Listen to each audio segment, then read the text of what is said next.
This is Retrowave, and the name of this game immediately got my attention because Retrowave or Synthwave is the kind of music that I listen to when I'm working. It's great because it very rarely has lyrics, and it's the kind of thing that just sort of I can sort of listen to in the background while I'm focusing on other things. So I listen to it while I'm working all the time, especially when I'm doing mission scripting, really long, elaborate tasks on the game.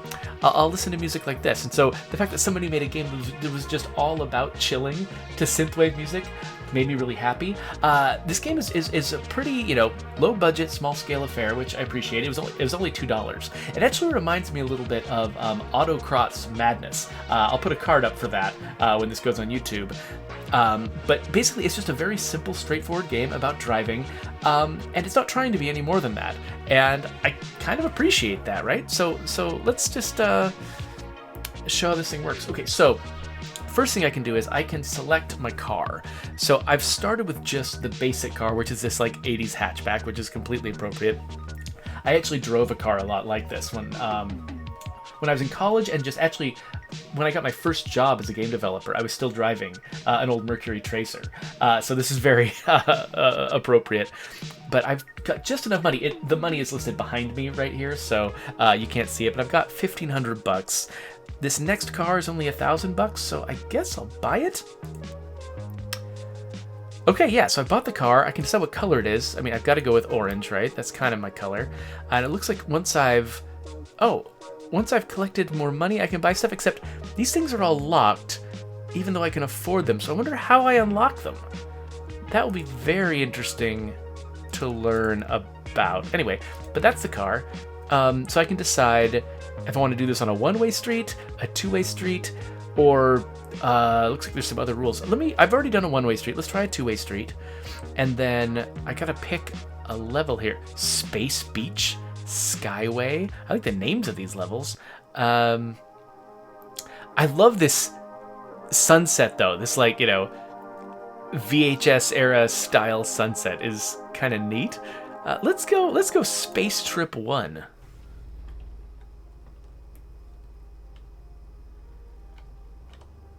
Okay, this is very, very soft. The music is starting to catch up. Okay, so W to accelerate, and then A and D to go left and right.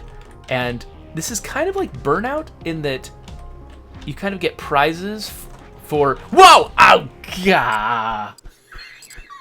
You get rewarded for near misses with other vehicles. Let's try that again. That did not go very well for me. So you can hold down W and just keep accelerating. I'm not sure if your score goes up faster as you go faster, or if that's even a thing you want. Okay, so the two-way street is actually not that fun. I don't have as many options. Let's try it one more time, but maybe I'll try one of the other modes. The one-way street was great because I was just like weaving back and forth across the entire road. And constantly just making taking these crazy risks and barely surviving, and it was really nice. It feels like the two-way is it's a little tougher to make that work because I've got a lot less wiggle room. Oh, okay, so I tried to put the brakes on, but yeah, the brakes did not help me very much. Okay, let's try. The two-way was just not quite as fun. Let's try another mode here. What is time attack? Let's grab Vaporwave. Okay, so what's time attack? Okay, so it looks like I've got limited time over on the left, just 100 seconds to start. And so I guess I'm just trying to get as much score as I can in that time using the rules of the game. So I gotta get like near misses on as many cars as I can. So far, oh crap! So far, near misses are the only way that I know to raise my score. There might be other ways to do it, but I haven't identified them if there are.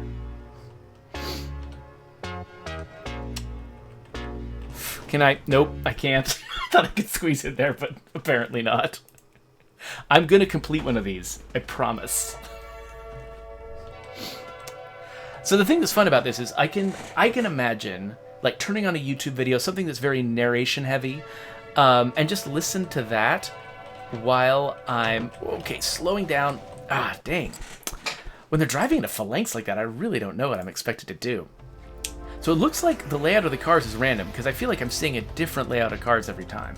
And it looks like there's not a lot of control being put into, like, making sure that I always have a way through.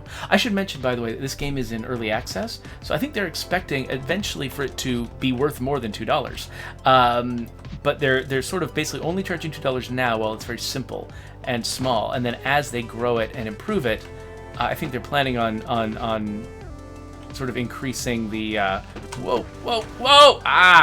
increasing the price. So it's very fair-minded of them. At least that's what it says in their Steam page. Okay, I swear I'm actually going to get one of these. So what I should probably do is drive a little bit more conservatively just so that I can survive. But I don't know. I don't know if it's possible for me to play a racing game without holding down the accelerator literally the entire time.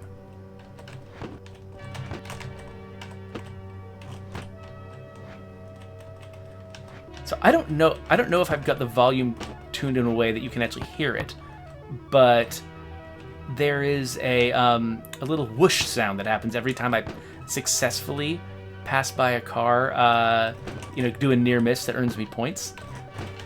Oh, whoa. So there are definitely some very aggressive leaderboards in this game. Like, there are some people, once you look at the leaderboard, there's some people who have some ridiculously high scores. And so I think that the reason why Time Attack exists is because some people apparently are able to just play this game infinitely, without any, without ever hitting anything. And they can rack up these ridiculously amazing scores. So I think Time Attack is there just to kind of level the playing field, be like, okay, how much score can you get in 100 seconds instead of just, having it be theoretically infinite? But I wonder if once we actually look at leaderboards, if it's just going to cap out somewhere. Awesome Twitch Dude says, a Sunday stream? Is it my birthday? No, so what happened is, last night, I think you witnessed this, Awesome Twitch Dude. Last night I was so tired, I could only make one video before I just was too exhausted. I wasn't even capable of reading at one point, because I was so tired. And so I had actually planned to make like 4 or 5 videos last night, and then I made one. So that was enough to tide me over today. I had a YouTube video to release today. But, usually I do this on... Usually I do this on, like, Saturdays and Thursdays. And I try to get about 3 or 4 videos out of each stream so that I've got enough videos to release one every day over the course of the week. But when that doesn't happen, I feel kind of stuck. So yeah, so we're doing an extra stream today to make sure that I can keep with my... with my goal of releasing a video every day.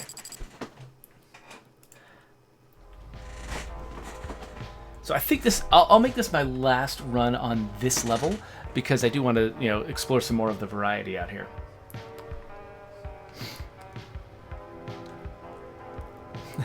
So Awesome Twitch Dude, I don't think I could actually stream every day. I've got way too many things going on at my house that I need to... Okay, well, that looked like it was impossible.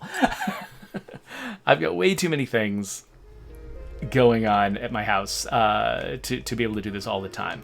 Usually, the reason I do it so late at night is because I kind of need everybody else to be asleep for me to be able to do this uninterrupted. Particularly my 5-year-old son does not understand the concept of somebody having a thing to do that makes it difficult for them to engage with him. And it is very common, when I stream during the day, it's very common for him to just crawl up in my lap no matter what's going on, and make the stream all about him, which is fun sometimes. I do have a couple of YouTube videos that end with him crying, and I have to get off the stream. So, once that happens a couple of times, I'm like, I don't really want all of my videos to end that way, and if I don't want all of them to end that way, then I have to stream at night. So that's what I do. So I, stay up ridiculously late on nights, in particular where I know I don't have to get up particularly early the next morning, which is usually, I thought I was going to make that. which is usually Thursdays and Saturdays. Thursdays because Fridays are like no meeting Fridays at work, which means I don't have the same constraints on what hours of the day I'm working. And then Saturdays because the next day is Sunday and I don't have to get up any particular time on Sunday. Okay, so I've got $4,000. So let's see. Okay, let's buy the next car. This little jalopy here, or what is that? Like a BMW or something? I don't know what it's supposed to be. Okay, let's try a different mode. What is Speed Bomb? Let's find out what Speed Bomb is, and then let's. Oh, looks like outer space. Oh, wait, what? Okay, that is not the car I chose. Is this a special mode where I'm always driving a semi? Oh, wait, Speed Bomb. Right. I bet this is a speed reference. I think they're having me drive a large vehicle. Because, I don't know what, if I go below 50 miles an hour, I'll set off a bomb. Do I have the weight to, like, knock other cars out of the way? Yes. Oh, but if I get too many collisions, it lowers my bomb health and the bomb will go off? Is that what it is? Oh yeah, each time I have a collision, bomb health goes down. Okay, so does that mean that... Is that the only thing that's gonna affect whether I win or lose? Oh, crap! Okay. That actually seems like it might be too easy. Let's see if that changes over time. This is a really interesting game. Like, it does not have sort of the budget and investment of a larger scale, more complex game, but someone found a nice little combination of things that they could do. Some very simple game modes, and then the game sells itself not on the complexity of their game modes, but rather on just the idea that if you like this style of music and this style of presentation, the style of art, that you can, just play it for that. You can just sort of enjoy the fact that this is sort of this can just be a fun, relaxing thing, just a thing to be doing with sort of the motor and part of your mind, the visual part of your mind, while like the communicative and narrative part of your mind is doing something else. That's like, when I need to relax, one of the best things for me is to just sort of fill up all the channels in my brain with interesting inputs, and that sort of actually helps me. Instead, you would think that filling up your brain with inputs would agitate you and make you, more nervous, more anxious. But actually, for me, it kind of calms me down. Like having, both music and a book, or both a podcast and a simple game, or whatever. Just like having more going on in my head, like sort of filling up all of the channels in my brain with interesting, relaxing, not very challenging distractions. Means that there's no room for anxiety, and there's no room for fretting, and no room for the bad things that I don't like my brain to do. Well, it looks like this this bomb mode is kind of the one. It's kind of the one to beat when it comes to just sort of being able to chill and relax. It feels like I actually could do this indefinitely. It doesn't feel like there's a lot of risk to this one, so that's kind of cool. Actually, it's interesting that they've sort of instead of just doing, hey, it's easy mode, or whatever, like this mode actually has some legitimacy to it. There is a goal and there is a way to lose, but it's just the difficulty of it is so far down compared to the other ones that even though it can feel legit, but at the same time, this is the one you would do if you actually wanted to relax. So, okay, so because this is kind of going for a while. Look, I'm actually like low down in the frame on the camera because I'm just getting so relaxed. I need to sort of look a little bit more alive here. All right, so I think let's see if I can actually fail, because I'm gonna hit as many cars as I can now. Boom, boom. Okay, I'm slow. Okay, I'm slowing way down because of. What happens if I just slow down? Okay, yeah. So this really is like speed. If I slow way down, that's what sets off the bomb. So I just have to keep going fast. But because I'm in this big, massive car, I mean, just me needing to slow down is just really, really rare. Awesome Twitch dude loves to ask me questions that are just like, hidden, outrageous, flattering compliments. So he says, "Is it hard to enjoy other people's games after making the best game of all time, State of Decay 2?" I think you're overselling your case just a little bit. I love State of Decay 2, and I'm very proud of State of Decay 2. That is not how I would define State of Decay 2. And there are a lot of games out there that I absolutely love to play, that I consider to be in a league beyond State of Decay 2. So that's kind of a non-question for me. It can be. I mean, you see that, when I'm playing games, I do think about them a little differently than I used to before I was a game developer, and that does sort of change the experience of playing a game. But what it does, it doesn't actually make me not enjoy them. It makes me enjoy them more, because sometimes I'll just laugh out loud at some of the crazy stuff other people will attempt, because I understand how crazy it was, because I've tried to do the same stuff myself. Okay, let's go out to the main menu again. So let's play one more mode. Mostly just I want to see how this car feels. So, well, first off, I need to make it orange. And then let's go back to one way, which we haven't actually seen yet. And I kind of want to head towards this crazy sunset. Though, one thing I'm noticing, the game, it shows me the preview of the level looks like I'm driving towards the sunset, except I can never see the sunset. Is there an option maybe that would let me? Interesting. Yeah, I'm not actually driving towards the sunset as far as I can tell. I can't see the sunset in the camera angle. I wonder if that's a decision because they couldn't render all the cars out into the distance, or something like that. I don't know. That's an interesting thing. So, one thing I meant to point out earlier that I haven't yet is that one of the downsides of a game like this, being a leaderboard focused mode, it's competitive. I'm not just trying to get the highest score for me that I can, but I'm also trying to compare with other people. Is the fact that the game is, the layout of the track is randomly generated. I don't know where the cars are going to be in advance, and that means that sometimes I'm just going to get an unfair distribution of cars that makes it much harder for me to complete it. And so I might be having the best run of my life, and then if there's a phalanx of 4 cars up ahead of me, there's just nothing I can do about it. I'm going to lose, and that can be really frustrating if you're actually trying to play competitively.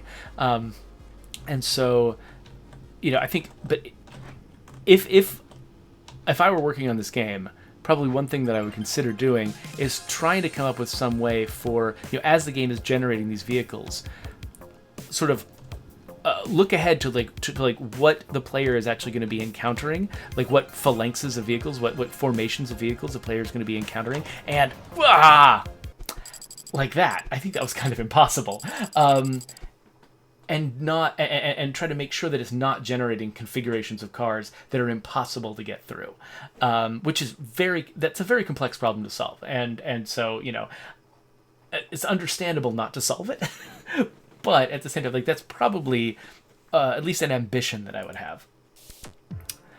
But anyway, so that is Retrowave. There's obviously a lot more tracks, a lot more cars, things like that, but I think that we've kind of gotten the sense of what this game is all about. So I'm going to switch over to the ending screen, and we'll wrap up this video. And tonight, I'm not so exhausted that we can't move on to something else.